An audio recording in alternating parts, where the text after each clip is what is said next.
நிஜமாவே இந்த படம் பார்க்கும்போது ரொம்ப ஆச்சரியமா இருந்தது. அதாவது ட்ரோன், ஹெச்டி, அந்த கம்ப்யூட்டர் கிராஃபிக்ஸ் இதெல்லாம் இருக்கிற டைமில் இந்த அளவுக்கு பிரம்மாண்டமாக ஒரு படம். இப்போ மறுபடியும் ஆர்கேஎஸ் பண்ண போகிறதா கேள்விப்பட்டேன்.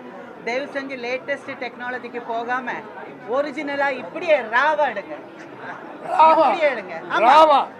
அப்படி எடுங்க. எதனாலன்னா இப்போ நீங்கள் வந்து ஒரு 100 பேரை காட்டி கம்ப்யூட்டர் கிராஃபிக்ஸில் 200 காட்டும் போது டேய் இது கிராஃபிக்ஸ்டா அப்படின்னு சொல்கிறாங்க ஆடியன்ஸ். இந்த படத்தில் நீங்கள் பாருங்க, ஒருத்தர் கூட அப்படி கிடையாது, கிராஃபிக்ஸில் வரல. எல்லாருமே நிஜமான மனிதர்கள். அந்த குதிரையாக இருந்தாலும் சரி, ஃபைட்டர்ஸாக இருந்தாலும் சரி, அந்த ஷார்ட்ஸாக இருந்தாலும் சரி, எல்லாமே ட்ரோன் எல்லாம் இருக்கிற டைமில் கிரெயின் வச்சு எடுத்திருக்காங்க. அவ்வளோ பிரமாதமாக பண்ணியிருக்கு.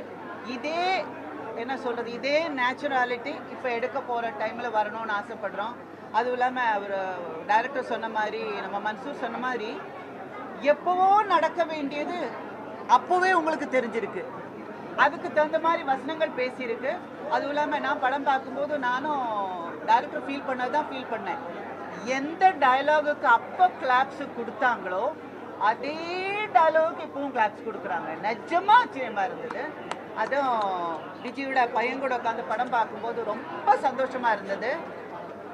அதை மாதிரி என்ன, அதை விட பிரமாதமாக இன்னொரு கேப்டன் பிரபாகர் வரும் அப்படின்னு நான் எதிர்பார்க்குறேன், நம்புகிறேன். நாம் எல்லாருமா சேர்ந்து மறுபடியும் இதே மாதிரி ஒரு 100 டே பிக்சரா அதை மாற்றுவோம். இந்த படத்தை புஷ்பா ஒப்பிடுறாங்க, புஷ்பா படத்தை இதை ஒப்பிடல. இதுதான் ஃபர்ஸ்ட். அந்த லொல்லெல்லாம் இருக்கக்கூடாது. ஃபர்ஸ்ட் வந்தது அவங்க, அப்புறம் வந்தது. இத பார்த்து அவங்க பண்ணாங்க, அவங்கள பார்த்து இவங்க பண்ணாங்க. கம்பேர்லாம் பண்ண வைக்காதீங்க ப்ரோ. முடிச்செல்லாம் போடாதீங்க ப்ரோ.